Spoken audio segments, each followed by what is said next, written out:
एक पिता की दर्द भरी कहानी। एक गांव में एक छोटा सा बच्चा था। उसके पिता तो थे, लेकिन माँ की मृत्यु हो गई थी।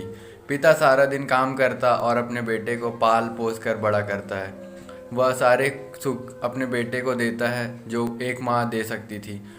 उस पिता ने कभी कुछ नहीं मांगा, सिर्फ इतना ही मांगा कि मेरे बेटे को कोई परेशानी ना हो। दिन बीतते गए।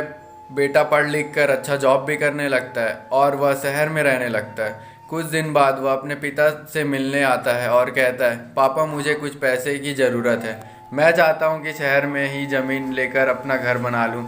पिता इस बात को सुनकर बहुत खुश होते हैं। सोचते हैं कि मेरा बेटा एक ना एक दिन नाम करेगा।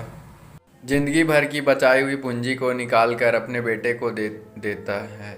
बेटा शहर चले जाता है और उन पैसों से अपना घर बना लेता है। पिता इधर इंतजार करता रहता है कि मेरा बेटा फिर से आएगा, एक ना एक दिन तो मेरे पास आएगा ही।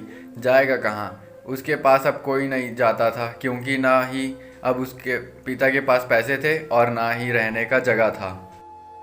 कुछ दिन बाद बेटा फिर लौट कर आता है और अपने पिता से कहता है, पापा आप दादाजी बनने वाले हैं। पिता को बहुत खुशी होती है इस बात को सुनकर। वह कहते हैं, तू मेरी बहू और पोते से कब मिलवाएगा? बेटा कहता है, पापा बस थोड़े दिन और। पापा मुझे कुछ पैसों की ज़रूरत है, क्योंकि आजकल थोड़ा जॉब में खींच बीच हो रहा है, जिसके कारण से मुझे कुछ दिन के लिए सस्पेंड कर दिया गया है। पिता के पास कुछ नहीं रहता देने के लिए, लेकिन फिर भी कहता है, अच्छा बेटा तू रुक, मैं अभी आया कुछ पैसों का बंदोबस्त करके।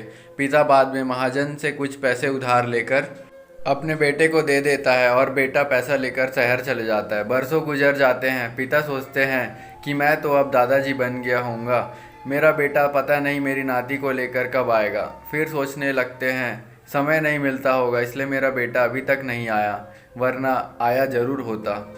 तब तक महाजन दो तीन आदमी को लेकर उस पिता के घर पर आ जाते हैं और कहता है कि आपके वादे के मुताबिक मैं पूरे 3 महीनों बाद आया हूँ अपने पैसे ले जाने। पिता कहते हैं, मेरे पास पैसे नहीं है देने के लिए। महाजन कहता है, जब पैसे नहीं थे तो आपने मुझसे उधार क्यों लिया?